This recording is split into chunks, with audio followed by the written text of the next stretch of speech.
तुम्ही मंचावरती उभं राहिल्यानंतर तुमचे हात थरथरायला लागतात का? पाय थरथरायला लागतात का? घसा कोरडा पडतो का? आणि मंचावरती तुम्हाला प्रचंड भीती वाटते का?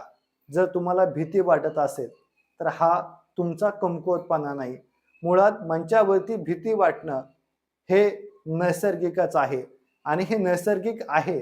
त्यामुळे ही भाषणाची भीती दूर करता येऊ शकते. मुळात भाषण करत असताना भीती वाटते, पण भीती वाटत असताना सुद्धा आपले जे काही विचार आहेत, ते विचार मांडणं हे खूप महत्त्वाचं आहे. आपल्या समोर बसणारा जो काही श्रोता वर्ग आहे, तो आपले भाषणाच्या चुका काढायला नाही, तर आपलं भाषण ऐकण्यासाठी उपस्थित झालेला आहे. त्यामुळं आपण जो संदेश देणार आहोत, त्या संदेशावरती आपलं लक्ष केंद्रित असायला हवं.